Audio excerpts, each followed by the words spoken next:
લેક્ચરમાં આજના લેક્ચરની શરૂઆત કરીએ. બરાબર ધ્યાન આપો.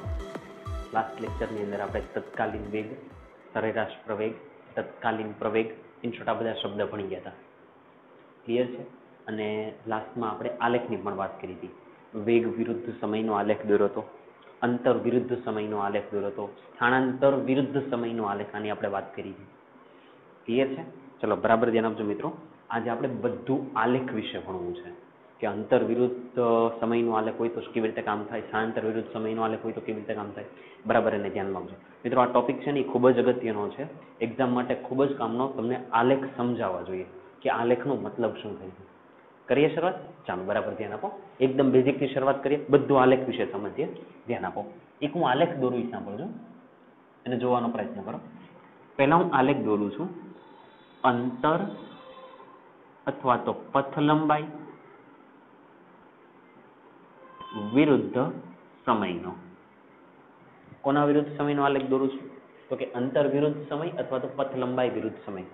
મિત્રો વારંવાર મારી વાત થઈ ચૂકી છે. એવી જ રીતે આને તમે કહો તો આને કહેવાય વાય વિરુદ્ધ એક્સ નો આલેખ. તમે આને આવું પણ સમજી શકો. કોના વિરુદ્ધ કોનો આલેખ? તો કે વાય વિરુદ્ધ એક્સ નો આલેખ. એનો મતલબ આને છે એને વાય ઉપર લેવાના, આને છે એને એક્સ ઉપર લેવાના. ક્લિયર છે આટલું? ચાલો હવે સમજવાનો પ્રયત્ન કરીએ. કોના વિરુદ્ધ કોનો? તો કે અંતર વિરુદ્ધ સમય. ચાલો આલેખ લઈ જાઓ. આવી રીતે આલેખ લઈ લઈએ છીએ આપણે. એકદમ શાંતિથી ધ્યાન આપો, કોન્સન્ટ્રેટથી, કે જેથી સમજ પડે. અંતર વિરુદ્ધ કીધું છે એટલે એનો મતલબ અહીંયા અંતર છે. સમય, સમય એટલે અહીંયા સમય છે. મિત્રો હંમેશા ધ્યાનમાં રાખો, જ્યારે અહીંયા કંઈક લખેલું હોય ત્યારે એના એકમ હોય જ તે. અહીંયા જે એકમ હોય ધ્યાનમાં લેવાનો. માની લો કે અહીંયા મીટરમાં લખેલા હોય તો અંતર બધા મીટરમાં. એમ માની લો કે અહીંયા સેકન્ડમાં લખેલો હોય તો સમય બધો સેકન્ડમાં. આપણે જ્યારે ગ્રાફ દોરતા હશું ત્યારે અહીંયા નંબરિંગ નહીં કરેલું હોય, નંબર નહીં આપેલા હોય. એનો મતલબ તમારે એટલું ધ્યાનમાં રાખવાનું કે અહીંયા ઉગમ બિંદુ છે, પણ તમે જેમ જેમ આ તરફ જાઓ એમ સમયની કિંમત વધે. જેમ જેમ આ તરફ જાઓ એમ સમયની કિંમત વધે. આ તરફ જાઓ એમ અંતરની કિંમત વધે. અહીંયા કિંમતો લખેલી હશે નહીં. આલેખ જ્યારે આપણે સમજાવતા હોય મિત્રો ત્યારે નંબર લખવાની જરૂર નથી. જ્યારે આપણે દોરતા હોય ત્યારે બધા નંબર લખવા પડે. પણ આપણે એવું ધ્યાનમાં તો રાખવાનું જ છે કે આ બાજુ જાઓ તેમ સમય વધે અને ઉપર જાઓ એમ અંતર વધે. ઇન શોર્ટ આ બાજુ જાઓ એમ આ રાશિ વધે, એમ ઉપર જાઓ એમ આ રાશિ વધે. માની લો કે તમને અંતર વિરુદ્ધ સમયનો કોઈ પદાર્થનો આલેખ આવી રીતે મળે છે. ધ્યાન આપજો, આવી રીતે મળે છે તો આને કહેવાય સુરેખાલેખ. પહેલી વસ્તુ આને કહેવાય સુરેખાલેખ. જેમ આપણી વાત થઈ ચૂકી છે તેમ સુરેખ આલેખ હોય તો એને પોતાનો ઢાળ હોય. તમને દેખાય છે, જો ઢાળ છે. ક્લિયર છે? તો સુરેખ આલેખ હોય, અંતર વિરુદ્ધ સમયનો સુરેખ આલેખ હોય, કોઈ પણ સુરેખ આલેખ હોય તો એનો ઢાળ દોરવો હોય તો એની પરના કોઈ પણ બે બિંદુ લઈ લો, એને જોડી દો, અહીંયા ખૂણો આપી દો. હવે આપણે વાત થઈ ચૂકી છે તો આને અનુરૂપ બિંદુ અહીંયા લઈ લો, આને અનુરૂપ બિંદુ અહીંયા લઈ લો, આને અનુરૂપ બિંદુ નીચે લઈ લો, આને અનુરૂપ બિંદુ નીચે લઈ લો. આ વાય અક્ષને અનુરૂપ છે તો અહીંયા હું કહી દઉં y1 કહી દઉં, તો અહીંયા હું y2 કહી દઉં. સમયને અનુરૂપ છે તો આને હું t1 કહી દઉં, આને હું t2 કહી દઉં. અથવા તો એવું પણ સમજી શકો કે અંતર y1 અંતર y2, ઉપર જાઓ એમ અંતર વધે છે, આ બાજુ જાઓ એમ સમય વધે છે. તો મિત્રો મને જવાબ આપો, આટલો ભાગ કેટલો કહેવાય? આટલો ભાગ, આટલો ભાગ. તો તમારો જવાબ શું હોય? તો કે y2 માઇનસ y1, અથવા તો તમે આને ડેલ્ટા y પણ કહી શકો છો. એ જ રીતે આટલો ભાગ કેટલો હોય? તો કે મોટામાંથી નાના બાદ, એટલે આટલો ભાગ હોય t2 માઇનસ t1 એટલે કે ડેલ્ટા t. આ તમને સમજાય છે? તો આપણે ઢાળ લખવું હોય તો ઢાળ બરાબર અથવા તો થીટા બરાબર સામેની બાજુ છેદમાં પાસેની બાજુ. ઢાળને શું કહેવાય? આપણે વાત થઈ ચૂકી છે એમ ઢાળ is equal two ten theta પણ કહેવાય, અને ટેન થીટા બરાબર સામેની બાજુ છેદમાં પાસેની બાજુ. સામેની બાજુ એટલે ડેલ્ટા વાય, પાસેની બાજુ એટલે ડેલ્ટા એક્સ. સમજ પડે છે? ડેલ્ટા એક્સ કરતા પણ ડેલ્ટા ટી લખી દો. ડેલ્ટા ટી સામેની બાજુ છેદમાં પાસેની બાજુ. હા, આ ડેલ્ટા ટી એટલે આવી રીતે, એટલે ડેલ્ટા ટી. બોલો આવું થશે? અને તમને ખબર છે આ કોઈ અંતરમાં થતો ફેરફાર છે અથવા તો અંતર છે છેદમાં સમય છે. મિત્રો અહીંયા એક વસ્તુ સાંભળજો, મેં અંતર લખ્યું, સ્થાનાંતર નથી લખ્યું. મેં શું લખ્યું છે? અંતર. તો આનો મતલબ થાય અંતરના છેદમાં સમય. મિત્રો અંતરના છેદમાં સમય તો એને તો શું કહેવાય? તો કે ઝડપ કહેવાય. શું કહેવાય? ઝડપ. અંતરના છેદમાં સમયને શું કહેવાય? ઝડપ. આનો મતલબ આટલું મગજની અંદર હવે ફિક્સ થઈ જવું જોઈએ કે જ્યારે અંતર વિરુદ્ધ સમયની વાત કરું ત્યારે હું ઝડપની વાત કરીશ, એમાં દિશાની વાત નહીં આવે, કેમ કે ઝડપ એ અદિશ રાશિ છે. કેવી રાશિ છે? અદિશ રાશિ. આ બધી વસ્તુ આપણને ક્લિયર છે. આ તો અંતર વિરુદ્ધ સમયનો આલેખ. હવે આપણે મેન શરૂઆત કરીએ છીએ, જેની પર મેન આપણું ફોકસ છે. આપણે દોરવા છે સ્થાનાંતર વિરુદ્ધ સમયના આલેખ. વિરુદ્ધ સમયનો આલેખ. કોના વિરુદ્ધ કોનો આલેખ? તો કે સ્થાનાંતર વિરુદ્ધ સમય. બરાબર ધ્યાન આપજો, એકદમ ધ્યાનથી સમજો. ઓકે, ચાલો શરૂઆત કરીએ. કોના વિરુદ્ધ કોનો? તો કે સ્થાનાંતર વિરુદ્ધ સમય. વાય અક્ષ લઈ લો, એક્સ અક્ષ લઈ લો. ચલો હવે એકદમ સમજો. અહીંયા સ્થાનાંતર લખી દઉં. મિત્રો, ટેક્સ્ટ બુકની અંદર જનરલી સ્થાનાંતરને એ લોકો એક્સ વડે દર્શાવેલા છે. એટલે હું જ્યારે સ્થાનાંતર કહું તો એને આપણે એક્સ વડે દર્શાવેલા છે. આવું ધ્યાનમાં રાખજો. આ બાજુ સમય છે તો આને કહી દો સમય. સમયને આપણે જનરલી ટી વડે દર્શાવે છે, એટલે આવી રીતે છે. તો આલેખ કોનો બન્યો? તો કે સ્થાનાંતર વિરુદ્ધ સમયનો. કોનો આલેખ બન્યો? સ્થાનાંતર વિરુદ્ધ સમયનો. આટલું ક્લિયર? ચલો હવે ધ્યાન આપજો, હું અલગ અલગ આલેખ દોરું. આ માની લો કે પહેલા નંબરનો આલેખ છે, મારે 3 આલેખ દોરવા છે. આ પહેલો આલેખ છે. કોના વિરુદ્ધ કોનો આલેખ છે? તો કે સ્થાનાંતર વિરુદ્ધ સમયનો. માની લો કે સ્થાનાંતર વિરુદ્ધ સમયનો આલેખ કોઈ પદાર્થનો આવો મળે છે. આવો આલેખ મળે છે. તો હવે ધ્યાન આપો મિત્રો, આનો મતલબ શું થાય એ સમજો. થોડા ક્રોસમાં થયા છે ને, ચાલો વ્યવસ્થિત કરીએ. ચાલો ઓકે, જો આ તમને સ્થાનાંતર વિરુદ્ધ સમયનો આલેખ દેખાય છે. હવે આને બરાબર સમજો. પહેલી વસ્તુ, સ્થાનાંતર વિરુદ્ધ સમયનો આલેખ હોય તો એનો ઢાળ શું આપે? એક કામ કરીએ, પહેલા આપણે એ લઈએ પછી આ ભાગ લઈશું. ચાલો એને પહેલા લઈ લઈએ કે જેથી સમજાઈ જાય. ઓકે, સ્થાનાંતર વિરુદ્ધ સમયનો આલેખ છે. માની લો કે તમને આવો મળ્યો, આવી રીતે મળે છે. ચાલો ધ્યાન આપો. સ્થાનાંતર વિરુદ્ધ સમયનો આલેખ આવી રીતે મળે છે. તો આનો તમારે ઢાળ દોરવો હોય તો પહેલા કોઈ પણ 2 બિંદુ લઈ લો. લઈ લીધા. આને અનુરૂપ અહીંયા નીચે આવી જાઓ, આને અનુરૂપ નીચે આવી જાઓ. તો આને કહેવાય, આને કહી દો તમે T1, આને કહી દો T2. તો આટલો ભાગ કેટલો થયો? ડેલ્ટા ટી, અથવા તો T2 - T1. As it is ઉપર આવી જાઓ, આટલો ભાગ એટલે આ ભાગ. તો જોજો, જે એને સંજ્ઞા આપી છે એને અનુરૂપ આપણે કામ કરીએ. તો આ બાજુ હું x1 કહી દઉં, તો આ બાજુ x2 કહી દઉં. થાય આવું તો પછી આટલો ભાગ કેટલો થઈ જાય? તો કે ડેલ્ટા x થઈ જાય. હવે tan θ બરાબર, તો કે સામેની બાજુ છેદમાં પાછળની બાજુ. લખો તો tan θ એટલે ઢાળ, એટલે કે ઢાળ is equal to tan θ is equal to સામેની બાજુ એટલે ડેલ્ટા x છેદમાં પાછળની બાજુ. પાછળની બાજુ એટલે આ, એટલે ડેલ્ટા ટી, એટલે કે સમય. થોડું સમજીએ. સ્થાનાંતરના છેદમાં સમય. આપણે ચોખ્ખી ક્લિયર વાત થઈ. સ્થાનાંતરના છેદમાં સમય. તો મિત્રો આ કઈ રાશિ મળે? તો કે વેગ. આને ધ્યાનમાં રાખો. સ્થાનાંતર વિરુદ્ધ સમયનો આલેખ દોરો, એનો ઢાળ હોય તો એને કહેવાય વેગ. અંતર વિરુદ્ધ સમયનો આલેખ હોય એનો ઢાળ હોય તો એને કહેવાય ઝડપ. ક્લિયર? એકદમ ક્લિયર છે ને? ચાલો ઓકે, આને બરાબર ધ્યાનમાં રાખજો. આ વસ્તુ બરાબર સમજજો. બરાબર? ચાલો હવે આગળ જઈએ. હવે થોડું સમજીએ. હવે હું જે 3 આલેખની વાત કરતો હતો ને, 3 આલેખ સમજીએ. ચાલો ધ્યાન આપો. નંબર 1 પહેલો આલેખ સમજીએ. ચાલો, મારે દોરવો છે સ્થાનાંતર વિરુદ્ધ સમયનો આલેખ. મિત્રો સાંભળો, હવે હું બધા જ આલેખ સ્થાનાંતર વિરુદ્ધ સમયના જ દોરવાનો છે. આની વાત પૂરી થઈ ગઈ. બધા આલેખ કોનો દોરવાનો છું? સ્થાનાંતર વિરુદ્ધ સમયના. ચાલો, સ્થાનાંતર વિરુદ્ધ સમયનો પહેલો આલેખ દોરું. ચાલો, એકદમ ક્લિયર રાખજો જે શબ્દ બોલું છું, અને આને સમજજો પણ. સ્થાનાંતર આપણે જનરલી x વડે દર્શાવશું. અહીંયા વિરુદ્ધ સમયનો આલેખ જનરલી આપણે t વડે દર્શાવશું. આટલી વાત થઈ. માની લો કે કોઈ પદાર્થનો આલેખ આવી રીતે મળે છે. આવી રીતે મળે છે. જો આને સમજવાનો પ્રયત્ન કરો. હવે થોડીક કિંમત લઈને સમજાવો એટલે તમને સમજાય. માની લો કે અહીંયા કિંમત 1 છે, અહીંયા 2 છે, અહીંયા 3 છે, અહીંયા 4 છે. માની લો કે આ સમય છે એ સેકન્ડની અંદર છે. ઉપર જાઓ તો સ્થાનાંતર માની લો કે મેં મીટરમાં લીધેલું છે. તો અહીંયા ડેટા કેવી રીતે હશે? અહીંયા કદાચ 1 મીટર હશે, અહીંયા 2 મીટર હશે, અહીંયા કદાચ 3 મીટર હશે, અહીંયા 4 મીટર હશે. આપણે સંખ્યાને લઈને સમજવા નથી, આપણે એમનામ સમજવાનો પ્રયત્ન કરવાનો. પહેલા અત્યારે નંબર લઈને સમજીએ કે જેથી બીજા આલેખ આરામથી સમજાય. સમજો, જો કોઈ પદાર્થ છે એ પહેલી સેકન્ડે ક્યાં છે સમજો. તો તમારે આ આલેખને સમજવો હોય તો કઈ રીતે સમજવાનો એને ધ્યાન આપો. સાંભળજો, આલેખ છે ને, તો આલેખ પરનું કોઈ પણ એક બિંદુ પકડી લો. માની કે હું આ બિંદુ પકડી લઉં. તો એ બિંદુને અનુરૂપ નીચે આવો, તો નીચે તમે આવો તો તમને 1 સેકન્ડ મળી, 1 સેકન્ડ મળી. અને જો તમે એ જ તરફ ગયા, y અક્ષ તરફ ગયા, તો તમને 3 મીટર મળ્યા, એટલે 3 મીટર મળ્યા. ઓકે, એક બિંદુ લીધું. માની લો બીજું બિંદુ લઈ લો, માની લો કે હું આ બિંદુ લઈ લઉં, તો એને અનુરૂપ જો તમે નીચે આવો તો તમને 2 સેકન્ડ મળી.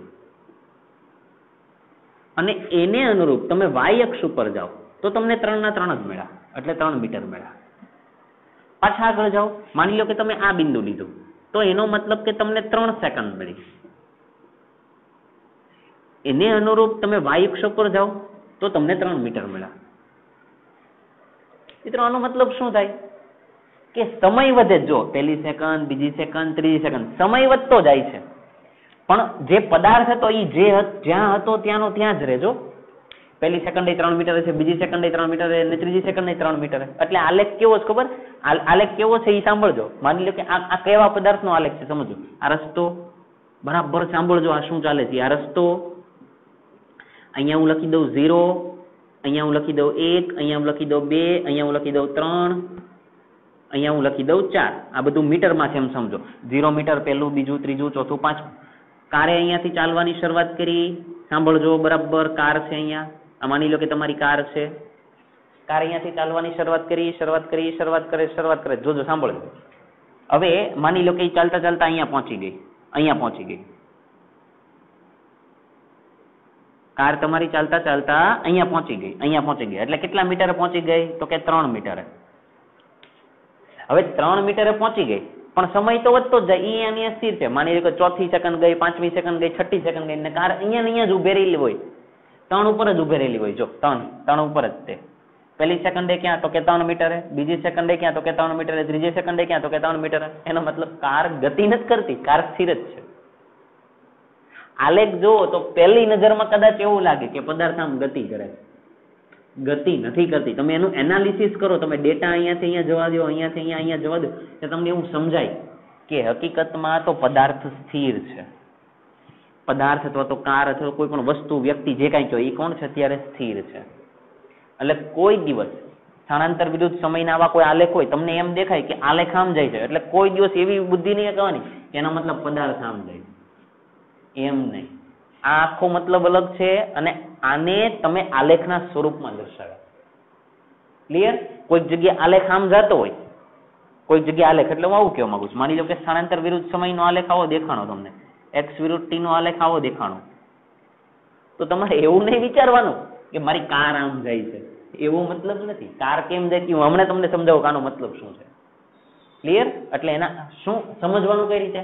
આલેખ પરના બિંદુઓ પકડી લેવાના, એક વખત આવવાનું x અક્ષ ઉપર, એક વખત આવવાનું y અક્ષ ઉપર, અને પછી એને ડેટાને સમજવાના કે જુઓ તો કે પહેલી સેકન્ડે 3 છે, બીજી સેકન્ડે 3 છે, ત્રીજી સેકન્ડે 3 છે. એનો મતલબ શું થયો કે જે કોઈ પદાર્થ છે, કાર છે, વ્યક્તિ છે, કોઈ પણ છે, એ કેવા છે? સ્થિર છે. ક્લિયર? તો અહીંયા શું લખશું આપણે? અહીં પદાર્થ, અહીં જે કોઈ પદાર્થ છે એ સ્થિર છે. અહીં પદાર્થ સ્થિર સ્થિતિમાં છે. આવો આલેખ દોરેલો તો એનો મતલબ શું થાય કે પદાર્થ સ્થિર છે, પદાર્થ ગતિ કરતો નથી. ક્લિયર? પહેલો આલેખ પૂરો. બીજો આલેખ સમજીએ. ચાલો, આલેખ નંબર 2. એકદમ ધ્યાન આપો. કોના વિરુદ્ધ? તો કે સ્થાનાંતર વિરુદ્ધ સમય. ચાલો, અહીંયા હું x કહી દઉં, અહીંયા t કહી દઉં. માની લો કે સ્થાનાંતર વિરુદ્ધ સમયનો આલેખ તમને આવો મળ્યો, આવી રીતે મળે છે. તો મગજની અંદર ક્લિયર થઈ ગયું કે આ આલેખ કેવો છે? તો કે સુરેખ છે. આટલું ક્લિયર છે. હવે આને સમજો, આનો મતલબ શું થાય? ધ્યાન આપો તો જોજો, બરાબર સમજજો. તમે માની લો કે આ બિંદુ લ્યો, તો એને અનુરૂપ સમય આ આવે અને અંતર સ્થાનાંતર આ આવે. આ બાજુ જાવ એમ સમય વધે, આ બાજુ જાવ એમ સ્થાનાંતર વધે. માની લો કે તમે આ બિંદુ લ્યો તો સમય વધ્યો, સાથે સાથે સ્થાનાંતર પણ વધ્યું. જુઓ, સ્થાનાંતર પણ વધ્યું. ફરીથી આગળ જાઓ, આ બાજુ જાઓ, સમય વધ્યો, આ બાજુ જાઓ, સ્થાનાંતર પણ વધ્યું. તો આનો મતલબ એવો થયો કે સમય વધતો જાય એમ સ્થાનાંતર વધતું જાય છે. એનો મતલબ પદાર્થ ગતિ તો કરે જ છે, તો જ સ્થાનાંતર વધ્યું કહેવાય ને. તમારો સમય આગળ જાય એમ કાર તમારી આગળ જતી હોય તો જ આવો આલેખ થાય. એટલે કે આ આલેખ શું દર્શાવે છે કે જેટલો સમય વધે છે એને અનુરૂપ શું વધે છે, તો કે સ્થાનાંતર વધે છે. હવે આને થોડુંક વધારે વ્યવસ્થિત સમજીએ. સાંભળજો, માની લો કે આ આલેખની અંદર સમજજો, આ આલેખની અંદર હજી એક હું આલેખ આવો બતાવી દઉં, એક આલેખ આમ બતાવી દઉં. હવે આ આલેખ છે એ કોઈ કાર A નો છે અને આ આલેખ છે એ કોઈ કાર B નો છે. ફરીથી એક આલેખની અંદર બે આલેખ દોર્યા, એક કાર A નો છે અને એક કાર B નો છે. તમને એમ પૂછે કે આ આલેખની અંદર કાર A નો વેગ વધારે હોય કે કાર B નો? વેગ શું કામ બોલું છું? કેમ કે સ્થાનાંતર વિરુદ્ધ સમયનો આલેખ છે તો એનો ઢાળ આપણને શું આપી દે, તો કે વેગ આપી દે. એટલે મેં તમને સવાલ શું પૂછો કે આમાં જે બે કાર દેખાય છે, કાર A અને કાર B, માની લો એક્ઝામ ની અંદર આવો જ આલેખ દોરેલો હોય તમને પૂછે કે આમાં કાર A નો વેગ વધારે કે કાર B નો વેગ, તો આપણને શું ખબર પડે કે મારે ઢાળ દોરવો પડે. અને જેનો ઢાળ મોટો એનો વેગ મોટો, કેમ કે અહીંયા જો ચોખ્ખું દેખાય છે, જેનો ઢાળ મોટો એનો વેગ મોટો. અને એક લેક્ચર ની અંદર આવું પણ સમજાવ્યો હતો, જેનો થીટા મોટો એનો વેગ મોટો. મેં તમને આવું લખેલું હતું, થીટા ચલે છે V, કેમ કે જો થીટા એ વેગના સમપ્રમાણમાં છે. સમજાય છે? થીટા એ વેગના કેવા કહેવાય? સમપ્રમાણમાં. ક્લિયર? તો એનો મતલબ એવું સમજી શકાય કે જેનો ખૂણો મોટો એનો વેગ મોટો, આવું સમજી શકાય. પેલા સીધી ભાષામાં સમજીએ. સાંભળો, માની લો કે તમે આટલો સમય લીધો, જો આ સમય લીધો, પહેલી સેકન્ડ લીધી, ત્યારે આ પદાર્થનું સ્થાનાંતર જોવો તો કે અંદાજે 1 મીટર જેટલું છે. અને એ જ પહેલી સેકન્ડ આ પદાર્થનું સ્થાનાંતર કેટલું છે જોવો તો 1 કરતા વધારે છે. બીજી સેકન્ડની વાત કરો, માની લો કે તમે આ બીજી સેકન્ડ લીધી, તો એ પદાર્થ છે એ કેટલા મીટરે છે અંદાજે? આ અંદાજે માની લો કે 2 મીટરે છે. કઈ સેકન્ડે? બીજી સેકન્ડે. પણ બીજી સેકન્ડે તમે બી પદાર્થને ચેક કરો તો એની કરતા ઘણો આગળ નીકળી ગયો. જુઓ, માની લો કે એ 3 મીટર અંતરે છે. તો એનો મતલબ સમય વધે એમ આ બી છે ને ઝડપથી વધે છે. તો એનો મતલબ શું થયો કે એનો વેગ વધારે કે બી નો વધારે? ચોખ્ખું જ દેખાય કોનો વેગ વધારે? બી નો વધારે. સમજાય છે? પણ આની એક એકદમ સરળ રીત છે, આ પકડવું હોય તો, કોનો વેગ વધારે છે કોનો વેગ ઓછો છે. અત્યારે તમને ખબર પડી ગઈ છે કે VB નો વેગ વધારે છે, VA નો વેગ ઓછો, એ ખબર પડી ગઈ છે. પણ એકદમ સહેલી રીતે સમજવું હોય તો એ સહેલી રીતે સમજવા માટેની મેથડ જો મિત્રો, આ આલેખને છે ને ખાલી અહીંયા હું સાઈડ પર એનો એ જ આલેખ ફરીથી બતાવું છું. હવે જે બોલું છું એ મગજની અંદર ફિક્સ કરી દેજો, કોઈ ઓપ્શન નથી તમારી પાસે. આ જ આલેખ છે એનું આવી રીતે દોરું, જોજો, જે છે એ જ સમજજો. આ કોઈ પદાર્થ A નો છે, આ કોઈ પદાર્થ B નો આલેખ છે. તમારે શું ચેક કરી લેવાનું? શું ચેક કરવાનું કે આલેખ ગમે ત્યાંથી હોય એને પેલા x અક્ષ સાથે જોડી દેવાનો. એટલે જો આને x અક્ષ સાથે જોડી દઉં, આવી રીતે આને પણ હું x અક્ષ સાથે જોડી દઉં. જો આને પણ જોડી દીધા, આને પણ જોડી દીધા, સમજી લો. હવે આનો તમારે x અક્ષ સાથેનો ખૂણો બનાવવાનો અને આનો પણ x અક્ષ સાથેનો ખૂણો બનાવવાનો. આ ખૂણો બનો, ચાલો જોજો, માની લો તમે પહેલો ખૂણો બન્યો એ માની લો કે તમે એને થીટા નામ આપ્યું. હવે બીજાને પણ x અક્ષ સાથે જોડો, બીજાને પણ, જો બીજાનો પણ અહીંયા લીધો, એને માની લો કે તમે θ2 નામ આપ્યું. તમારો જવાબ આવી ગયો. અહીં જોવો તો થીટા ચલે છે V, એનો મતલબ જેટલો ખૂણો વધે એટલો વેગ વધે. એનો મતલબ જેનો ખૂણો મોટો એનો વેગ વધારે. હવે આમાં લિટરલી દેખાય, જો θ2 નો ખૂણો મોટો છે જો, અને θ1 નાના છે. એટલે પહેલી ખબર એવી પડી કે θ2 ની કિંમત મોટી છે અને θ1 ની કિંમત નાની છે.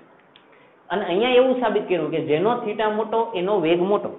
તો θ2 ને અનુરૂપ તો કે B, તો B નો વેગ મોટો એટલે VB. તો અહીંયા શું લખાય? V1. આવું સમજાવવાનું છે. એટલે તમારે આ અક્ષ પરથી આમાં જવા, અહીંયાથી આમ જવાની જરૂર નથી. શું જોઈ લેવાનું? x અક્ષ સાથે ઈ ગ્રાફ કેવો ખૂણો બનાવે છે. મોટો ખૂણો બનાવે તો વેગ વધારે, નાનો ખૂણો બનાવે તો વેગ ઓછો. આ વસ્તુ સમજાવવાનું છે. આટલું ક્લિયર? પાક્કું? એટલે આ ધ્યાનમાં રાખો. આ બંને વસ્તુ દોરી તો બંને નાખવાની, પણ જો તમે આને જ વસ્તુને સરળ રીતે અહીંયાથી સમજી લીધો. હવે થોડુંક આગળ સમજીએ, બરાબર ધ્યાન આપો. જો x અક્ષ સાથે બનતો ખૂણો, જોજો આ ખૂણો, માની લો કે હું આ ખૂણાની વાત કરું, θ2 ની વાત કરું છું. x અક્ષ સાથે બનતો ખૂણો, અહીંયાથી જોજો, અહીંયા તમે સીધી રેખા દોરી દો.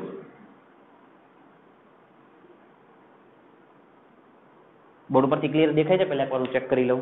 મારી વાત શું ચાલતી હતી? હું આવું કહેતો હતો કે માની લ્યો કે તમે આ રેખા દોરી દીધી. મિત્રો શાંતિથી સમજો, આ રેખા દોરી દીધી. હવે તમે θ2 ખૂણાની વાત કરો, આ ખૂણાની વાત. જોજો, આ તમે સીધી રેખા દોરો તો એને તમે આવી રીતે આમ જવા દો તો આ ખૂણો કહેવાય 90 ડિગ્રીનો. જોજો 90 ડિગ્રીનો કહેવાય. જ્યારે આ θ2 ખૂણો છે એ જો 90 કરતા નાના છે, દેખાય છે, આને 90 થવા માટે અહીંયા સુધી પહોંચવું પડે. એટલે આ 90 છે, 90 કરતા આ θ2 કેવા છે? નાના છે. એટલે આલેખની અંદર તમને આવું દેખાય છે કે 90 કરતા θ2 જે છે,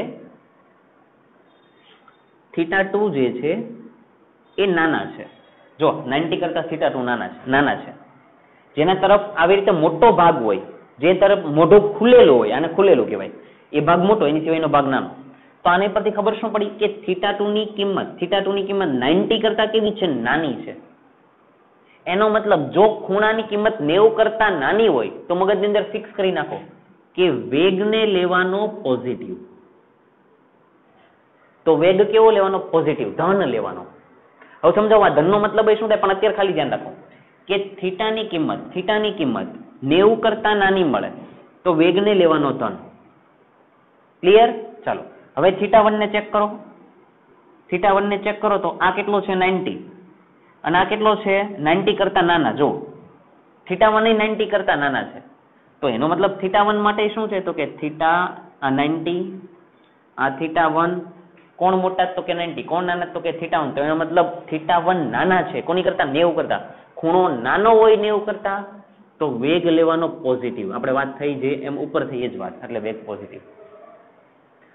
પણ કોઈક જગ્યાએ આવું દેખાય. હવે સાંભળજો, માની લો કે હું ગ્રાફ દોરું, એકદમ સમજો,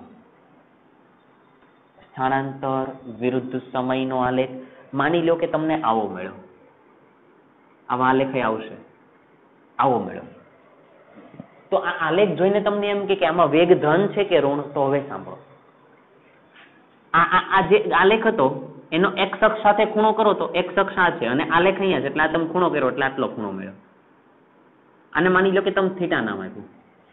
મિત્રો આ ખૂણો, આ જે ખૂણો બન્યો θ, એ 90 કરતા મોટો છે કે નાનો છે? આ ખૂણો જોવો તો 90 કરતા મોટો છે કે નાનો? મોટો છે. કેમ કે ખબર પડે, જો તમે અહીંયાથી સીધી રેખા દોરો ને તો આને 90 કહેવાય. જો અને ખૂણો તો આપણો વધી ગયો છે.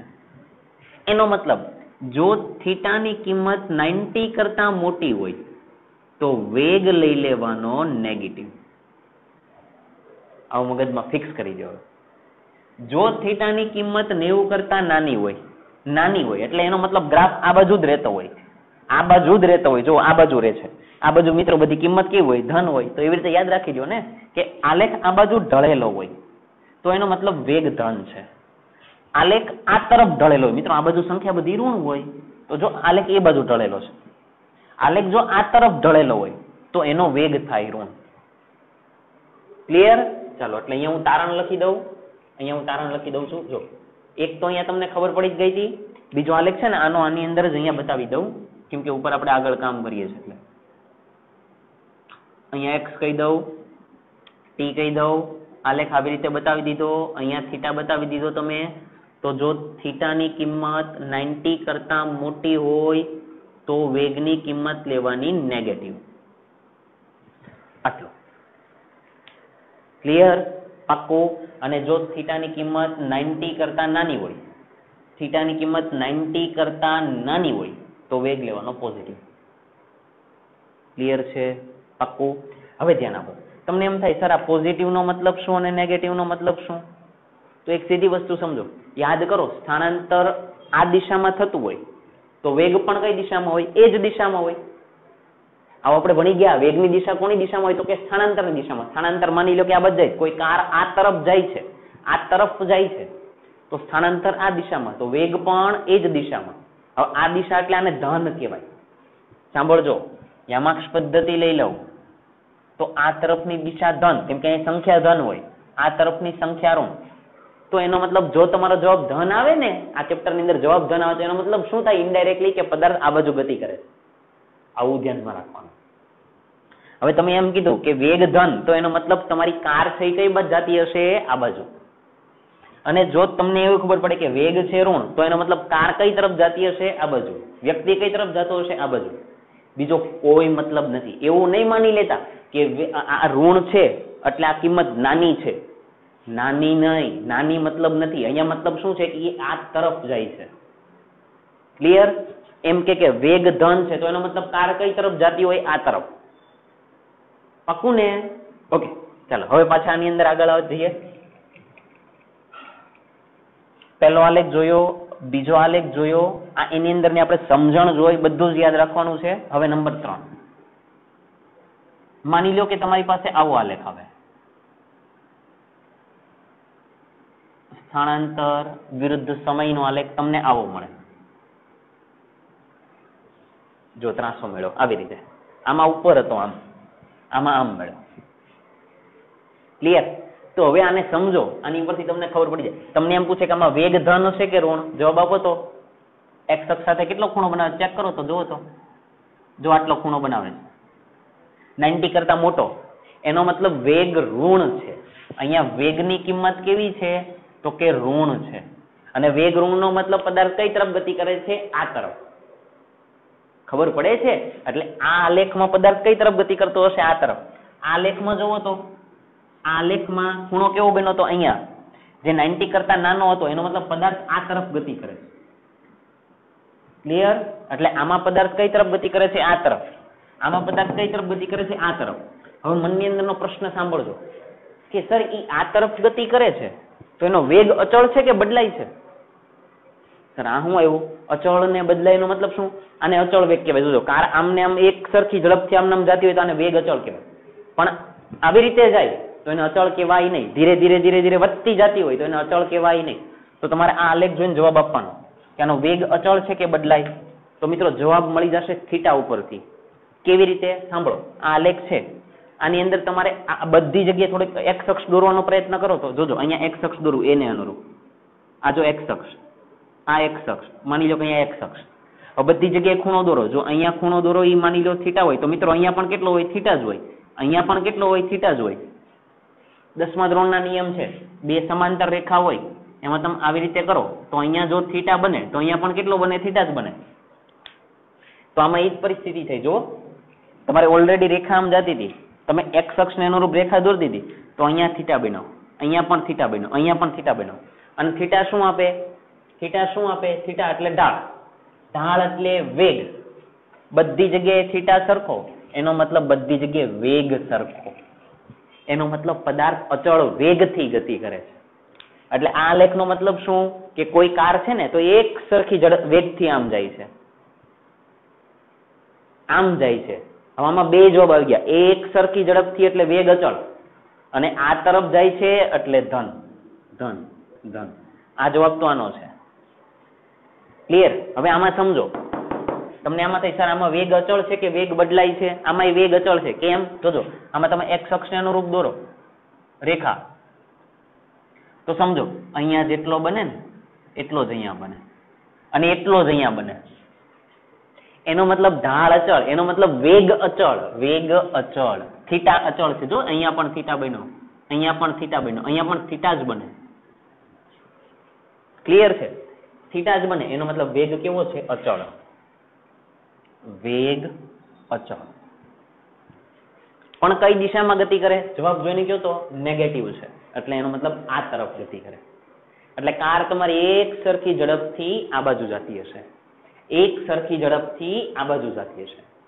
આ કિસ્સાની અંદર, આ આલેખની અંદર અથવા તો આ આલેખની અંદર એક સરખા વેગથી આ તરફ જતી હશે. ચેપ્ટરની અંદર પ્લસ અને માઇનસ નો મતલબ ખાલી દિશા. પ્લસ આવે એટલે આ તરફ ગતિ કરે ને માઇનસ આવે એટલે આ તરફ ગતિ કરે. મગજની અંદર ફિક્સ કરી નાખો. ખૂણો જો 90 કરતા નાનો મળે તો એનો મતલબ વેગ ધન છે.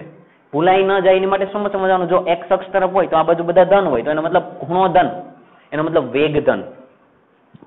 આ તરફ હોય, તમારો આલેખ આ તરફ ઝૂકેલો હોય તો એનો વેગ કેવો હોય? ઋણ. અને વેગ ઋણ નો મતલબ આ તરફ. આવડશે મિત્રો? પાક્કું? આ મગજની અંદર એકદમ ક્લિયર થવું જોઈએ. હવે એક્ઝામની અંદર મિત્રો સવાલ શું પૂછાય ખબર છે તમને? સવાલ એ લોકો આવી રીતે પૂછે જોજો. MCQ ની અંદર તો આવું બધું પૂછે જ છે, પણ સવાલ આ છે ને આવી રીતે તમને પૂછે. સવાલ લખો નહીં જોજો, આને ધ્યાનમાં રાખજો. આ લેખનો સવાલ તમને કેવી રીતે પૂછે. કોઈ પદાર્થ માટે લખી જોજો. કોઈ પદાર્થ નંબર 1 સ્થિર, નંબર 1 ધન x અક્ષ ની દિશામાં, નંબર 3 ઋણ x અક્ષની દિશામાં ગતિ કરતો હોય તે માટે સ્થાનાંતર વિરુદ્ધ સમયના આલેખ દોરો. સવાલ આવો પૂછાય. હવે તમને લગભગ ક્લિયર થશે. જોજો, કોઈ પદાર્થ સ્થિર, પછી ધન x અક્ષની દિશામાં ગતિ કરતો હોય, આ બાજુ ગતિ કરતો હોય, ઋણ x અક્ષની દિશામાં એટલે આ બાજુ ગતિ કરતો હોય, તે માટે સ્થાનાંતર વિરુદ્ધ સમયનો આલેખ દોરો. આમાં સ્થિર માટે કયો? ઓકે, પહેલો આલેખ. ધન x અક્ષની દિશામાં ગતિ કરતો હોય, આ તરફ ગતિ કરતા માટે આ આલેખ. હવે તમને એમ થાય આ બંને બતાવવાની જરૂર છે? ના, ખાલી એકને બતાવો તોય ચાલે, ખાલી આ બી વાળાને બતાવો તોય ચાલે. એ એટલે પહેલી કાર, બી એટલે બીજી કાર, એમ એવું ધ્યાનમાં રાખજો. એ એટલે પહેલી કાર, બી એટલે કોઈ બીજી કાર છે. ઓકે, તો આનો વેગ કેવો મળ્યો? ધન. કેમ ખબર પડે? કે ખૂણો 90 કરતા નાનો છે. ખૂણો 90 કરતા નાનો, તો વેગ ધન. વેગ ધન એનો મતલબ આ તરફ ગતિ કરે એટલે આ આલેખ આવે.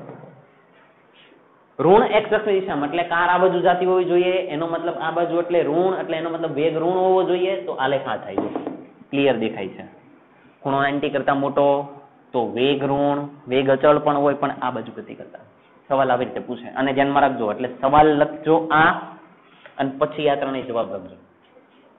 અથવા તો મને સવાલ નહીં લખો, આમ નામ સમજીને તમે આવી રીતે લખો સ્થાનાંતર વિરુદ્ધ સમયના 3 આલેખ, કાંઈ વાંધો ના, આવી રીતે લખો તો. પણ એટલું ધ્યાનમાં રાખજો, સવાલ આવી રીતે પૂછે તો જવાબ આ આવે. આ તમારે એમાં આવો સવાલ જ્યારે પૂછે ત્યારે એની અંદર આ લખવાની જરૂર નથી, પણ આ તમારે યાદ રાખવું પડશે. ક્લિયર છે? પાક્કું ને? આ તમારે યાદ રાખવું પડશે,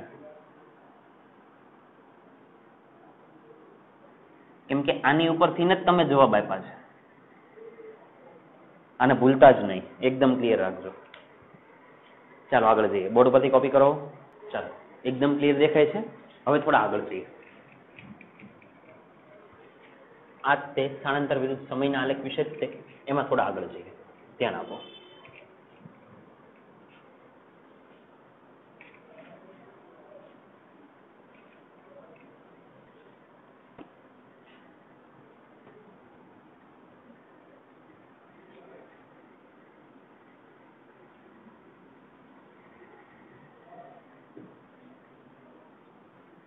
ચાલો ફરીથી એ જ તે સ્થાનાંતર વિરુદ્ધ સમય એ જ આલેખ દોરીએ છે. જો મિત્રો આલેખ દોરવી સાંભળજો બરાબર. અહીંયા માની લો કે x અક્ષ છે, સોરી અહીંયા આપણું સ્થાનાંતર છે, અહીંયા આપણો સમય એટલે t છે. હું આલેખ આ કઈ રીતે દોરું છું એની માટે એક આકૃતિ દોરી દઉં. માની લો કે આ રસ્તો છે, અહીંયા તમારી કાર છે, બાઇસિકલ છે, જે કંઈ કહે છે, તમારી કાર છે, એને હું એ નામ આપી દઉં. અહીંયા માની લો કે હું એ નામ આપી દઉં, એટલે મીન્સ કે તમારી કારનું નામ એ છે. અને હવે એક કાર માટે હું જુદા જુદા 3 આલેખ દોરું છું. આ જ કાર માટે જુદા જુદા 3 આલેખ દોરું છું. એ 3 આલેખ અહીંયા બતાવું. જોજો, એક આલેખ આવી રીતે દોરેલો છે, જોજો બરાબર. એક આલેખ આ દોર્યો છે, એક આલેખ આવી રીતે દોર્યો છે, અને એક આલેખ આમ દોર્યો છે. આ 3 આલેખ દોર્યા છે. હવે 3 નો મતલબ સમજીએ. જોજો, એક આલેખ આમ છે, એક આલેખ આમ છે, ને એક આલેખ આમ. એ આના જ આલેખ છે બધા આ કારના. હવે આલેખને સમજીએ એકદમ ધ્યાનથી. આપો આને હું સાફ કરી નાખું. જોજો મિત્રો, અહીંયા કંઈક ખૂણો બને છે x અક્ષ સાથે, અહીંયા પણ બને છે અને અહીંયા પણ બને છે. માની લો કે આને હું θ1 નામ આપો, આને હું θ2 નામ આપું, આને હું θ3 નામ આપું. તો પેલા મને જોઈને કહો કે આ 3 માંથી કયો ખૂણો સૌથી મોટો છે? તો કે θ3. એની કરતા થોડોક નાનો θ2 છે અને એની કરતા નાનો θ1 છે. ક્લિયર? તો આપણને આ લેખ પરથી એવી ખબર પડી કે θ3 મોટા છે, એની પછી θ2 છે અને એની પછી θ1 છે. આટલી સમજ પડી. મિત્રો જો આ ખબર પડી ગઈ તો તમને વેગ ખબર પડી ગયો. જેટલો ખૂણો મોટો એટલો વેગ વધારે. અહીંયા ખૂણો છે એની કરતા આ ખૂણો મોટો છે, એની કરતા આ ખૂણો મોટો છે, એટલે અહીંયા વેગ હોય એની કરતા વેગ અહીંયા વધારે હોય અને એની કરતા વેગ અહીંયા વધારે હોય, એટલે ખૂણા મોટા મળ્યા ને. એનો મતલબ એવો થયો કે અહીંયા વેગ વધારે, મહત્તમ, અહીંયા થોડોક ઓછો હશે અને અહીંયા કેવો હશે? વચ્ચે. અહીંયા ખૂબ જ વધારે વેગ હશે, અહીંયા થોડોક ઓછો હશે ને અહીંયા વચ્ચેનો હશે. મિત્રો આનો મતલબ શું થયો ખબર છે? તમારી કાર કઈ રીતે ગતિ કરતી હશે? અહીંયા જે કાર હશે ને એનો વેગ ધીરે ધીરે ધીરે ધીરે ધીરે વધતો જતો હશે. કાર અહીંયા છે સાંભળજો, તો એનો વેગ ધીરે ધીરે વધતો જતો હશે. આવી રીતે ખબર પડે છે? કેમ કે તમને એવી ખબર પડે, જો અહીંયા θ નાનો, પછી એની કરતા થોડોક મોટો, એની કરતા થોડોક મોટો, એનો મતલબ અહીંયા વેગ ઓછો, એની કરતા વધારે, એની કરતા વધારે. એનો મતલબ પેલો કાર વાળો વ્યક્તિ છે એનું એક્સેલરેટર આપે, પગથી એનું એક્સેલરેટર દબાવે અને આમ ઝડપથી પછી આમ વેગ વધતો જાય છે. પેલા ધીરે ધીરે ધીરે ધીરે જાય અને પછી ઝડપથી વેગ વધે. તો હવે ધ્યાન આપો મિત્રો, અહીંયા વેગ ઓછો હતો, પછી વધ્યો, પછી વધ્યો, એનો મતલબ મિત્રો વેગમાં વધારો થયો. મિત્રો વેગમાં વધારો થયો એનો મતલબ પ્રવેગ, કેમ કે વેગમાં થતો ફેરફાર યાદ કરો, પ્રવેગ ઇઝ ઇક્વલ ટુ વેગમાં થતો ફેરફાર છેદમાં સમય. આમાં ધીરે ધીરે વેગ વધે છે, વેગ વધે એટલે એનો મતલબ વેગમાં ફેરફાર થયો, અને વેગમાં ફેરફાર થયો એટલે કોની વાત આવે? પ્રવેગની. એટલું ક્લિયર છે? હવે અહીંયા ધ્યાન આપો, પાછા અહીંયા આવી જાઓ, અહીંયા પાછા ત્યાં આવી જાઓ, પછી આપણે આ બાજુ જઈએ. હવે આને સમજો, અહીંયા ધીરે ધીરે વેગ કેવો થાય છે? વધે છે. એટલે હું લખી દઉં છું, વેગ વધે છે. હવે ધ્યાન આપો, જો મિત્રો વેગ વધતો હોય તો પ્રવેગ એ વેગની દિશામાં હોય. મગજની અંદર પહેલા હું ફિક્સ કરું પછી સમજાવું. વેગ વધે છે, જો પદાર્થનો વેગ વધતો હોય તો એનો મતલબ વેગ, તો પ્રવેગ એ વેગની દિશામાં હોય, એટલે પ્રવેગ પણ કોની દિશામાં હોય? વેગની દિશામાં જ હોય. પ્રવેગ એ કોની દિશામાં હોય? વેગની દિશામાં. હવે દિશા સમજીએ. પહેલા તો એ સમજવું પડે કે વેગ કઈ દિશામાં છે, તો પ્રવેગની ખબર પડે ને. અહીંયા શું લખ્યું? તો પ્રવેગ એ વેગની દિશામાં હોય, તો એનો મતલબ વેગની દિશા તો ખબર હોવી જોઈએ ને. ચાલો આલેખમાં કહો તો વેગની દિશા ક્યાં છે? હજી સમજાવી રહ્યો છો, થોડી વાર પહેલા જ છે. વેગની દિશા ક્યાં છે? ખૂણા કેવા છે ચેક કરો તો. આ ખૂણો કેવો છે? 90 કરતા નાનો, 90 કરતા નાનો, 90 કરતા નાનો. એનો મતલબ વેગ ધન છે, એટલે અહીંયા વેગ છે એ પોઝિટિવ છે. એનો મતલબ વેગ છે એ આ દિશામાં છે. જો વેગ વધતો હોય, જો આ આલેખ ઉપરથી ખબર પડી કે વેગ વધે છે, તો પ્રવેગ એ વેગની દિશામાં હોય, તો એનો મતલબ એવો થયો કે પ્રવેગ પણ કેવો હોય? પોઝિટિવ હોય. જો વેગ કન્ટિન્યુ વધતો જતો હોય તો વેગ જે દિશામાં હોય એ જ દિશામાં પ્રવેગ હોય. એટલે જો વેગ જે દિશામાં હશે એ જ દિશામાં પ્રવેગ. વેગ પણ આ દિશામાં, પ્રવેગ પણ આ દિશામાં, એટલે કારની ઝડપ વધી. અહીંયા લિટરલી આપણે સાબિત કરીએ. ક્લિયર છે? ફરીથી એક વખત બધી વસ્તુ કહું, સાંભળજો. તમે થીટાને જોયા, થીટા ઉપરથી એવું તારણ નીકળ્યું કે ધીરે ધીરે થીટા વધે છે. થીટા વધે એનો મતલબ, થીટા વધે એનો મતલબ વેગ વધે. જ્યારે વેગ વધતો હોય ત્યારે એનો મતલબ શું થાય? કે વેગની દિશામાં જ પ્રવેગ હોય. પ્રવેગ એ વેગની દિશામાં જ હોય. ઓકે, તો એનો મતલબ પ્રવેગ માટે પહેલા વેગની દિશા શોધવી પડે. તો વેગની દિશા કઈ રીતે મળી? તમને ખૂણા ઉપરથી મળી. કેમ કે ખૂણા બધા કેવા? તો કે 90 કરતા નાના. જો ખૂણો 90 કરતો નાનો હોય તો વેગ કેવો મળે? ધન મળે. તો એનો મતલબ પ્રવેગ વેગની દિશામાં, તો એનો મતલબ વેગ પોઝિટિવ, તો પ્રવેગ પણ પોઝિટિવ. એનો મતલબ કાર જો આ બાજુ જાય છે તો એનો વેગ આ બાજુ, તો પ્રવેગ પણ આ બાજુ. અને બંને એક જ દિશામાં થયા. જો પ્રવેગ પણ આ બાજુ, વેગ પણ આ બાજુ, તો વેગ વધે અથવા તો ઝડપ વધે. વેગ ની બોલીએ આપણે, ઝડપ વધે. જ્યારે વેગ ઝડપ કાંઈ પણ બોલો ચાલે, વાંધો નથી. પોઝિટિવ હોય જો લખો એ જોજો. જ્યારે વેગ અને પ્રવેગ બંને એક જ દિશામાં હોય ત્યારે ઝડપમાં વધારો થાય છે, સ્પીડ વધતી જાય આવી રીતે. પેલા ધીરે ધીરે ધીરે જતા છે પછી વધશે.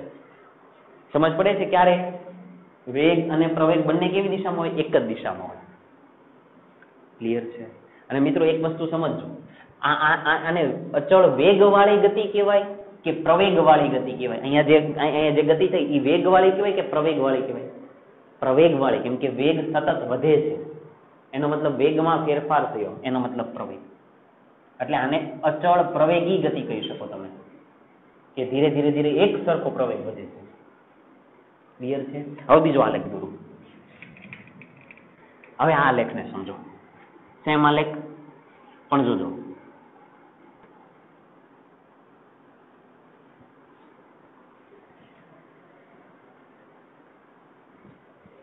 માની લો કે તમને ગ્રાફ આવી રીતે મળે છે.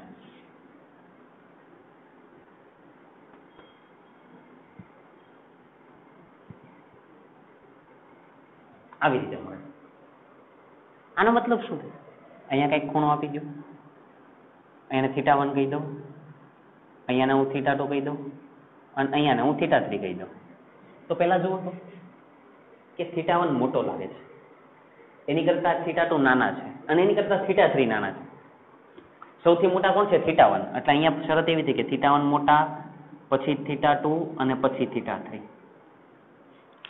હવે સમજો, ધીરે ધીરે ધીરે ખૂણો ઘટે જ. જો આ થીટા એની કરતા એટલે એનો મતલબ ખૂણો ઘટે. ખૂણો ઘટે એનો મતલબ વેગ ઘટે. વેગ ઘટે કેમ કે ખબર પડે છે થીટાની કિંમત, થીટા ચલે છે v છે, થીટા ઘટે છે એટલે વેગ ઘટે, એટલે ખબર પડી વેગ ઘટે. મિત્રો યાદ રાખો, બોલું છું એ સમજો. જો વેગ ઘટતો હોય તો પ્રવેગ એ વેગની વિરુદ્ધ દિશામાં હોય. જો વેગ ઘટતો હોય તો પ્રવેગ એ વેગની વિરુદ્ધ દિશામાં હોય. પ્રવેગ એ વેગની વિરુદ્ધ દિશામાં હોય. આનો મતલબ સમજીએ. વેગ ઘટે એનો મતલબ તમારી કાર ઝડપથી જાય છે અને ધીમી થાય છે. તમારી કાર એકદમ સ્પીડમાં જતી હોય, આગળથી કોઈ ખબર પડે કોઈ વ્યક્તિ કે કોઈ વસ્તુ આવે છે તો તમે કેમ તમારી કારને બ્રેક મારો? એટલે ધીમી થાય. એટલે ધીરે ધીરે ધીરે વેગ ઘટે છે. મિત્રો વેગ ઘટતો હોય તો એની અંદર શું થાય? તો કે વેગ ઘટે તો પ્રવેગ એ વેગની વિરુદ્ધ દિશામાં હોય. સમજીએ. આમાં પેલા વેગની દિશા કઈ છે? વેગની દિશા ગોતો તો વેગ ધન છે કે ઋણ છે? ખૂણો જોવો તો જો ધ્યાન આપજો, ખૂણો તો 90 કરતા નાનો જ છે. જો આ 90 કરતા નાનો, 90 કરતા નાનો, 90 કરતા નાનો, એનો મતલબ વેગ તો ધન જ છે. વેગ ધન જ છે, એમાં કઈ ફરક નથી પડ્યો. મિત્રો વેગ ધન, વેગ ઘટતો હોય તો પ્રવેગ એ વેગની વિરુદ્ધ દિશામાં, વેગની વિરુદ્ધ દિશામાં, વેગ ધન, તેથી પ્રવેગ નેગેટિવ. નેગેટિવ શું કામ? કેમ કે વેગ ઘટે છે. આ સમજ પડી? ફરીથી કહું, વેગ ઘટો, વેગ ઘટે એટલે એની શરત શું છે? તો કે પ્રવેગ એ વેગની વિરુદ્ધ દિશામાં હોય. તમે વેગની દિશા અહીંયા ચેક કરી કે વેગની દિશા તો અમને પોઝિટિવ મળે છે. પોઝિટિવ એટલે વેગ આ બાજુ મળે છે. તો શરત શું કે પ્રવેગ એ વેગની વિરુદ્ધ દિશામાં, એટલે પ્રવેગ આ બાજુ હશે. એટલે પ્રવેગ કેવો બને? નેગેટિવ.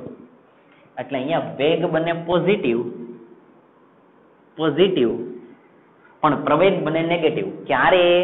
કે જ્યારે વેગ ઘટતો હોય. હવે આનો મતલબ શું સમજો? આનો મતલબ શું? વેગ પોઝિટિવ છે, પોઝિટિવ નો મતલબ કઈ તરફ? આ તરફ. પ્રવેગ નેગેટિવ, નેગેટિવ નો મતલબ આ તરફ. બંને જયારે વિરુદ્ધ દિશામાં થઈ જાય ને, વિરુદ્ધ દિશામાં થઈ જાય એટલે ઘટે જ છે. જો સમજો, તમારી કાર આમ જાતી હતી અને તમે એને અચાનક પાછળ ખેંચો, જો આ દિશામાં ખેંચો તો જ ઈ ધીમી પડે. ફરીથી કાર આમ જાય છે, ફાસમ ફાસ એકદમ આમ જાય છે અને તમે પાછળથી એને ખેંચો ને તો જ એ ધીરી પડે. એનો મતલબ પ્રવેગ પાછળની તરફ લાગે. એટલે જો બંને વિરુદ્ધ દિશામાં થઈ ગયા, વિરુદ્ધ દિશામાં થઈ ગયા એટલે વેગ ઘટે. આ કિસ્સાની અંદર હવે સરસ સમજાવજો. કાર આગળ જાય છે અને પાછળથી હજી તમે ધક્કો મારો, ધક્કો મારો એટલે પ્રવેગ આપ્યો, ધક્કો મારો તો કાર હજી ફાસ્ટ થાય.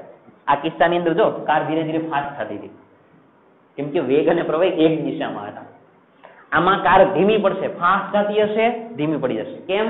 કેમ કે વેગ આ બાજુ છે અને પ્રવેગ વિરુદ્ધ દિશામાં એટલે આમ જાય છે, આમ. એટલે કારને ખેંચે એટલે કાર ધીરી પડે. એટલે હવે તારણ જે હોય તમારે આ ધ્યાનમાં રાખવાનું કે વેગ અને પ્રવેગ જો એક દિશામાં થઈ ગયા તો ઝડપ વધે, વેગ વધે. માની લો કે કાર આમ જાય છે, એનો વેગ આમ છે અને પ્રવેગ આમ છે, તો ઝડપ વધે. માની લો કે વેગ આ બાજુ છે અને પ્રવેગ આ બાજુ છે, તો ઝડપ ઘટે, વેગ ઘટે.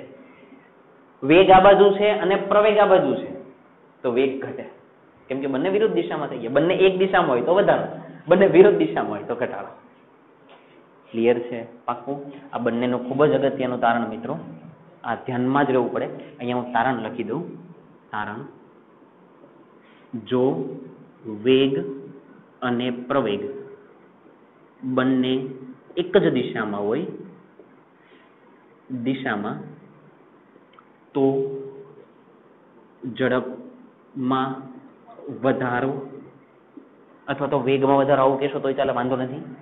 અને બીજું, જો વેગ અને પ્રવેગ બંને અથવા તો વેગ અને પ્રવેગ વિરુદ્ધ દિશામાં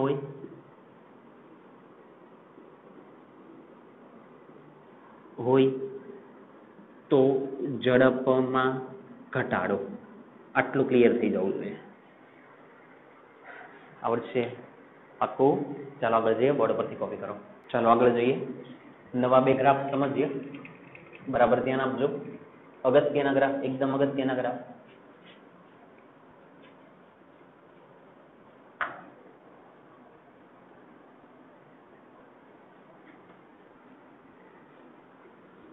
આ ગ્રાફ યાદ જ રાખવાના છે. કઈ રીતે યાદ રાખવાના છે જોજો. માની લો કે તમને સ્થાનાંતર વિરુદ્ધ સમયનો આલેખ આવી રીતે મળે છે. જોજો, અહીંયા હું સ્થાનાંતર લઈ લઉં, અહીંયા હું સમય લઈ લઉં. માની લો કે સ્થાનાંતર વિરુદ્ધ સમયનો આલેખ આવો મળે છે. આવો કંઈક આવા શેપનો હોય, વાટકા જેવો આકાર હોય. સ્થાનાંતર વિરુદ્ધ સમયનો શેપ આ ટાઈપનો આવતો જતો હોય. તો યાદ રાખો, સ્થાનાંતર વિરુદ્ધ સમયનો આલેખ જો આવો મળતો હોય તો આનો પ્રવેગ મળે પોઝિટિવ. આ મગજની અંદર ફિક્સ કરી નાખો કે સ્થાનાંતર વિરુદ્ધ સમયનો આલેખ જો આ રીતનો મળતો હોય તો એનો પ્રવેગ પોઝિટિવ હોય. અને જો સ્થાનાંતર વિરુદ્ધ સમયનો આલેખ આવો મળતો હોય, સ્થાનાંતર વિરુદ્ધ સમયનો આલેખ આવો મળતો હોય, આવો એટલે હેલ્મેટ, આ વાટકો છે અને હેલ્મેટ છે, જો આવો મળતો હોય તો આનો પ્રવેગ હોય નેગેટિવ. પ્રવેગ કેવો હોય તો કે નેગેટિવ. પ્રવેગ પોઝિટિવ નો મતલબ કઈ તરફ? આ તરફ એમ. પ્રવેગ નેગેટિવ નો મતલબ આ તરફ. અને ગ્રાફ કેવો છે એનો શેપ જો આ રીતનો ગ્રાફ હોય તો પોઝિટિવ હોય, અને આ તરફ હોય તો કેવું હોય? નેગેટિવ. આને મગજમાં ફિક્સ કરી નાખો. હવે એક્ઝામની અંદર શું પૂછાઈ શકે એ સવાલ સમજો. ક્યાંક કોઈક જગ્યાએ તમને આવો આલેખ આપેલો હોય, સાંભળજો. હવે અત્યારે આપણે જેટલું ભણી ગયા ને એનું તારણ સમજીએ. માની લો કે કોઈ જગ્યાએ એક આવો આલેખ આપ્યો છે, સમજજો બરાબર. અહીંયા એક્સ રેખા છે એટલે કે સ્થાનાંતર છે, અહીંયા સમય છે, અને એક આલેખ તમને આવો આપ્યો છે, આવો આપ્યો છે. જો તમે કેવો આલેખ દોર્યો છે, એક આલેખ તમને આવો આપ્યો છે, અને તમને એમ પૂછે વેગની સંજ્ઞા અથવા તો દિશા, પ્રવેગની સંજ્ઞા. મિત્રો સંજ્ઞા કયો એટલે પ્લસ માઇનસ, ને પ્લસ માઇનસ એટલે દિશા, પ્લસ એટલે આ બાજુ, માઇનસ એટલે આ બાજુ. પ્રવેગની સંજ્ઞા પૂછે અને પછી પૂછે કે ઝડપમાં વધારો થશે કે ઘટાડો. આવા 3 સવાલ પૂછી લે તમને. પેલા આવો આલેખ દોર દે અને આ 3 સવાલ પૂછે કે વેગની સંજ્ઞા બોલો, પ્રવેગની સંજ્ઞા બોલો, અને આ ઉપરથી એમ કહો કે ઝડપમાં વધારો થશે ઘટાડો. શરૂઆત કરીએ. પેલા આને પકડી લો, કેમ કે આ તમને પેલા મળી જશે. જો શેપ જોવો તો જો નીચે આવતો હોય એવું લાગે છે, એટલે આ ટાઈપનો લાગે છે. એનો મતલબ પ્રવેગ કેવો? નેગેટિવ. જો આમાં પ્રવેગ કેવો થઈ જાય? નેગેટિવ.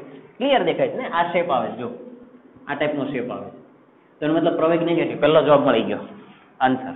પહેલો જવાબ મળી ગયો કે ભાઈ પ્રવેગ તો કે નેગેટિવ છે, અને નેગેટિવનો મતલબ પ્રવેગ આ બાજુ છે. એક જવાબ મળી ગયો. બીજો જવાબ સમજ્યો, વેગ. ચાલો વેગ સમજવા માટે એક્સ અક્ષ સાથેનો ખૂણો કેવી રીતે મળે જોજો. આને એક્સ અક્ષ સાથેનો ખૂણો બનાવો હોય તો આને પહેલા આમ જોડી દો. હવે ખૂણો ચેક કરો તો જો ખૂણો આટલો મળ્યો, 90 કરતા મોટો. આ તરફ ગયો, 90 કરતા મોટો તો નેગેટિવ, એટલે વેગ કેવા મેળા તો કે નેગેટિવ. મિત્રો વેગ આ બાજુ, પ્રવેગ આ બાજુ, બંને આ બાજુ, તો ઝડપમાં વધારો. તો ઝડપમાં વધારો કેમ? કેમ કે જો બંને એક દિશામાં, આ પણ આ બાજુ છે અને આ પણ આ બાજુ છે. આવું કેવું માંગુ છું તમને, આ ખબર પડવી પડે, આવા સવાલ પૂછે. ક્લિયર છે? હજી એક આલેખ માટે આ જવાબ આપો તો હજી એક આલેખ માટે, એક આલેખ હું આવો દોરી દઉં. ચાલો અહીંયા દોરી દઉં, એક આલેખ આવો દોરી દઉં. જોજો આલેખ દોરું. અહીંયા સ્થાનાંતર છે, અહીંયા સમય છે, અને માની લો કે આલેખ મેળો તમને આવો આલેખ મેળો. સર આ તમે કેવું દોરો છો? આવો આલેખ મેળો, સમજજો. હવે તમને આની અંદર પૂછે, આની અંદર તમને પાછી આ જ વસ્તુ પૂછે કે વેગની સંજ્ઞા, પ્રવેગની સંજ્ઞા અને ઝડપમાં વધારો. તો ચાલો પેલા મને પ્રવેગ કહી દો, તો આની પરથી ખબર પડી જાય. ચાલો પ્રવેગ, જો વાટકો બને છે તો પોઝિટિવ થઈ જાય, તો પ્રવેગ મળશે મને પોઝિટિવ. ચાલો હવે વેગને કયો, શું દોરવાનો? એક્સ અક્ષ સાથેનો ખૂણો સમજવો છે ને, તો કઈ રીતે લેવાય જોજો. એક્સ અક્ષ સાથે એટલે હું આ સ્પર્શક દોરું આમ, તો જો આમ જશે, જો આમ ગયો, એટલે આ ખૂણો આવ્યો. ખૂણો કેવો આવ્યો? 90 કરતા નાનો. 90 કરતા નાનો એટલે પોઝિટિવ, એટલે વેગ આવ્યો પોઝિટિવ. મિત્રો પ્રવેગ એ પોઝિટિવ, સોરી આ બાજુ વેગ પણ પોઝિટિવ, આ બાજુ બંને એક દિશામાં, તો એનો મતલબ ઝડપમાં વધારો. ખબર પડે છે? તો આવા ગ્રાફ પણ ધ્યાનમાં રાખવાના. આ ગ્રાફ પરથી તમને સમજાશે. એક્સ અક્ષ સાથે ખૂણો કઈ રીતે દોરીએ? જો આપણે સ્પર્શક દોરીએ, આમ સ્પર્શ થતી એક રેખા દોરી દેવાની, એક્સ અક્ષની સ્પર્શ થતી રેખા દોરી દેવાની. અહીંયા તો આવી રીતે, અહીંયાથી એનો કર્વ ભાગ હોય ને મિત્રો, વક્ર ભાગ, આમ સાંભળો, તમને ન ખબર પડતી હોય તો આવી રીતે આમ કર્યો હોય તો એનો વક્ર ભાગ જો આ કહેવાય. આ તો વક્ર ભાગ પાસેથી આમ ખૂણો જવા દો, તો જો આમ, તો જો આ ખૂણો મળી ગયો. આ ખૂણો કેટલો કહેવાય? 90 કરતા મોટો દેખાય. જો 90 કરતા મોટો, કેમ કે 90 તો અહીંયા બને, એટલે આ તમને થોડીક સમજાવવું જોઈએ. ક્લિયર છે? પાક્કું? ચાલો હવે આપણે છે ને સ્વાધ્યાયના દાખલા કરીએ, અને અનુરૂપ જ તે આ બધી મેથડ જે આવી ગઈ એનો ક્યાંક ને ક્યાંક થોડો ઘણો ઉપયોગ થશે અને આપણે સમજીએ. અને હું સાફ કરી નાખું છું.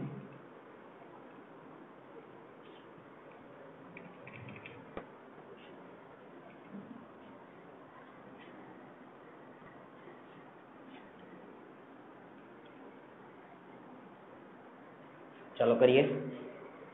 ચાલો કરીએ સ્વાધ્યાયનો દાખલા નંબર 3.16.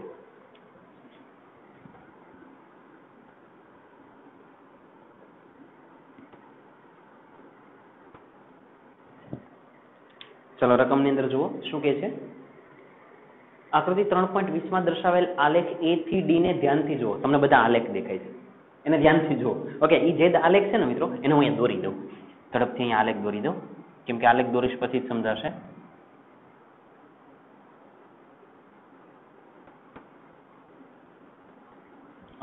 આ લેખમાં શું લખેલું છે ઉપર વાંચતા જાવ તો? એક્સ વિરુદ્ધ ટી. મિત્રો અહીંયા એક્સ છે એ સ્થાનાંતર છે. ટૂંકમાં આલેખ કોનો છે? કે સ્થાનાંતર વિરુદ્ધ સમયનો. કેવો વિચિત્ર આલેખ છે, જો આ આલેખ છે એ. ચાલો હવે આલેખ બી જુઓ. આલેખ બી તમને આપેલો છે આવો, એક વર્તુળ આપેલું છે આવી રીતે, અને આલેખ છે અહીંયા વી લખેલા છે, અહીંયા ટી લખેલા છે. એનો મતલબ વેગ વિરુદ્ધ સમય.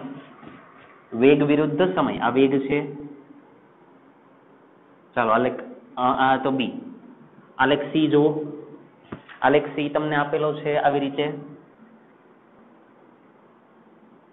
ચાલો આલેખ સી જોઈએ.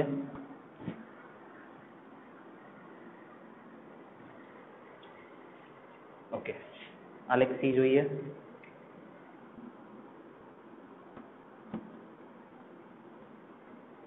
આવો કંઈક આલેખ આપેલો છે. આલેખ સી આવો છે.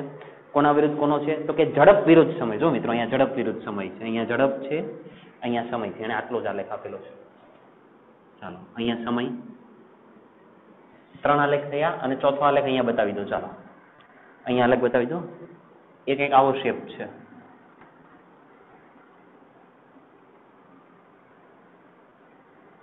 અહીંયા એને ઉપર શું લખેલા છે? કુલ પથ લંબાઈ. મિત્રો પથ લંબાઈ જોજો, અંતર, પથ લંબાઈ અથવા અંતર, એનો આલેખ એને આવો બતાવેલો છે.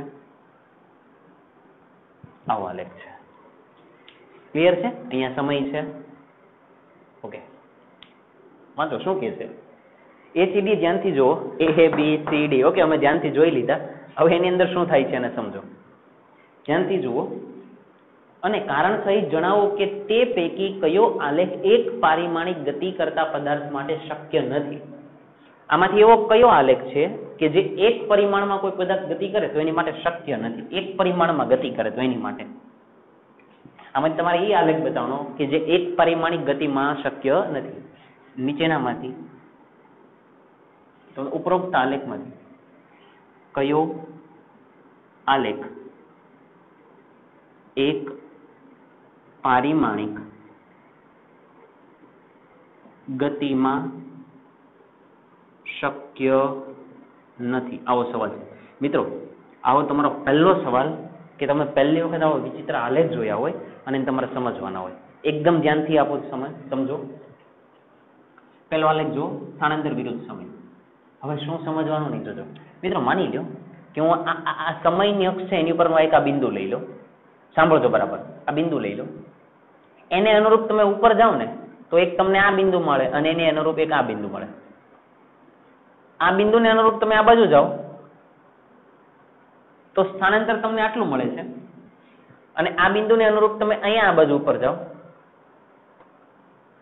તો સ્થાનાંતર આટલું મળે. એટલે આ સ્થાનાંતરને હું માની લો કે હું x1 કહી દઉં, આ સ્થાનાંતરને હું માની લો કે x2 કહી દઉં અને અહીંયાના સમયને હું કહી દઉં t1. મિત્રો આવું થાય? પેલા તમને અંદર મનને પ્રશ્ન થતો શું થાય ને શું ન થાય. જોજો સમય કેટલો છે t1. t1 એટલે માની લો કે અહીંયા 2 સેકન્ડ છે તો 2 સેકન્ડે કોઈ પદાર્થનું સ્થાનાંતર x1 પણ મળે અને 2 સેકન્ડે એ પદાર્થનું સ્થાનાંતર x2 પણ મળે. ફરીથી એને શું કીધું હતું? દીથી ધ્યાનથી જુઓ. આલેખ કયા એક પરિમાણમાં શક્ય નથી? એક જ સમયે કોઈ પદાર્થનું સ્થાનાંતર x1 મેળવ્યું એટલે કે 1 મીટર મેળવ્યું માની લો અને એ જ સમયે પાછું 2 મીટર મેળવ્યું. એવું કેવી રીતે થાય? આવું થાય નહીં. એટલે આ શક્ય નથી. પેલો આલેખ તો શક્ય જ નથી. બીજાને જુઓ, બીજામાં એવું જ થશે. જોજો માની લો કે હું આ સમય લઈ લઉં તો આ સમયે એક વેગ ઉપર પણ મળે. જો આ એક વેગ ઉપર મળ્યો અને એક વેગ નીચે પણ મળે. હવે થોડુંક સમજો. આ વેગ આ બાજુ આવ્યા એટલે આ વેગ થયા ધન, ઉપર તરફ છે. નીચે તમે આવો તો આ વેગ થયા ઋણ. કયા સમય માટે? માની લો કે આ ટી સમય માટે. તો હવે જો કોઈ ટી સમયે કોઈ પદાર્થનો વેગ એક સાથે ધન પણ મળ્યો અને ઋણ પણ મળ્યો. શું કહેવા માંગે છે ખબર?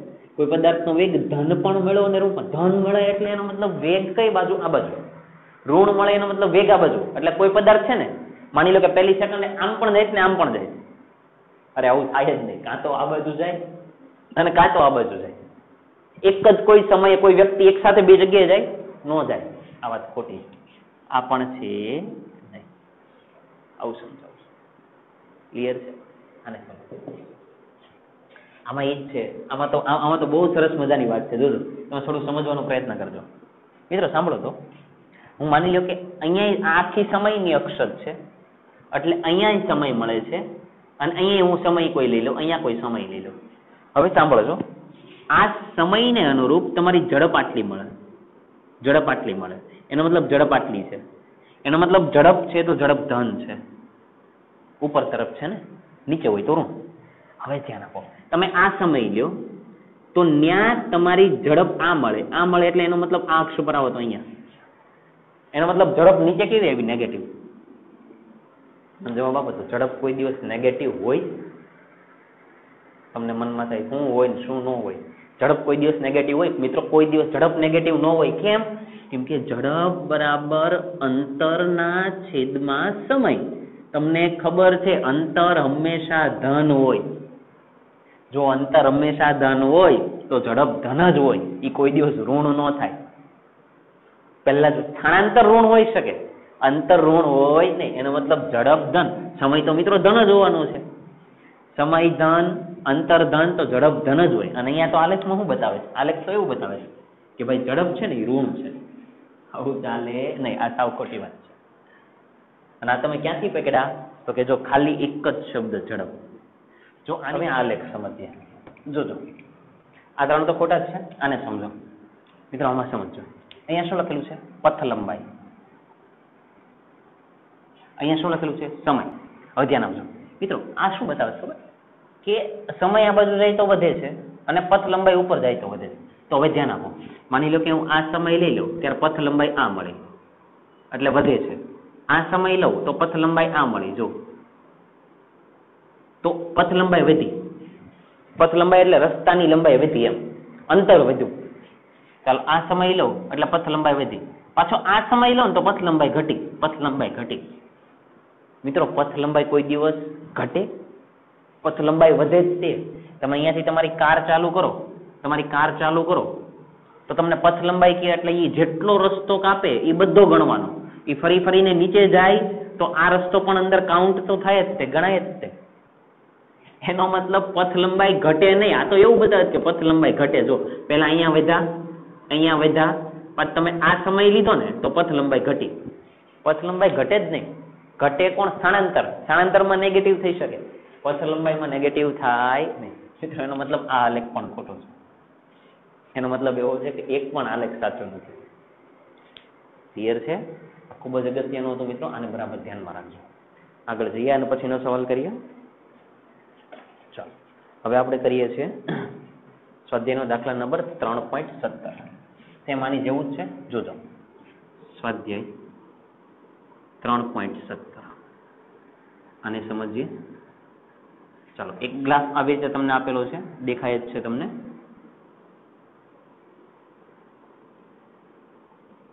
જોજો બરાબર. પાછું નવું કંઈક સમજીએ.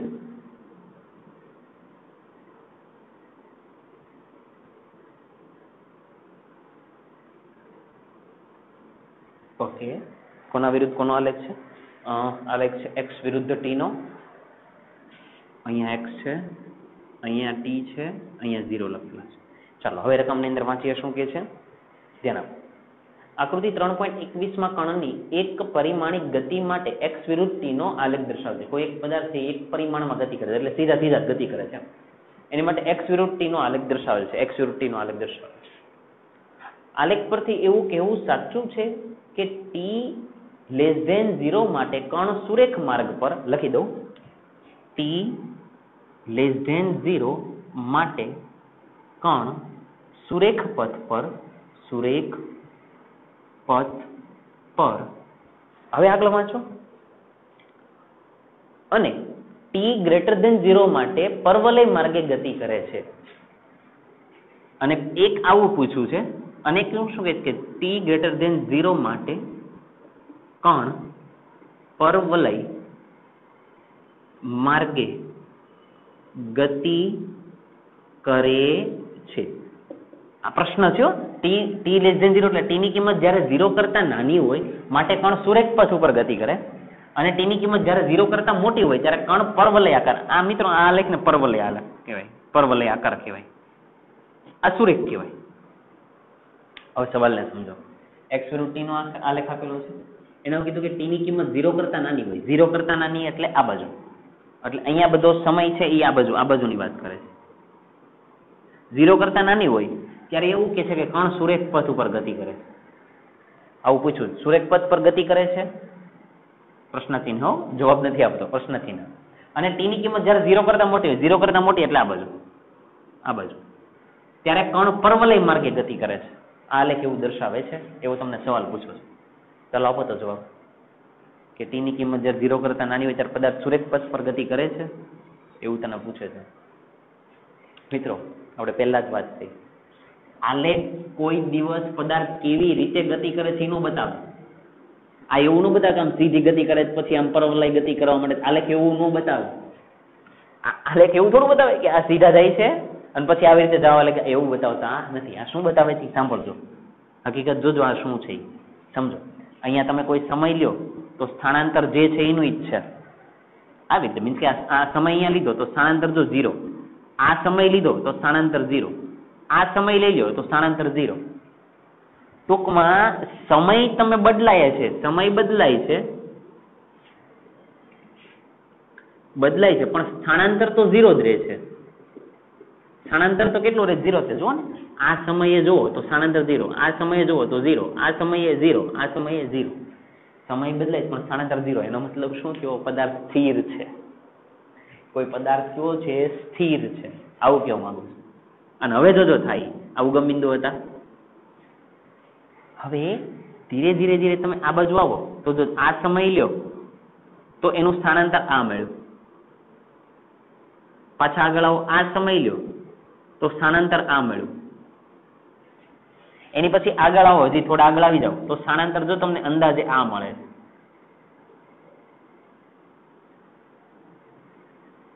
ચાલો તો સ્થાનાંતર તમને આ મળે છે.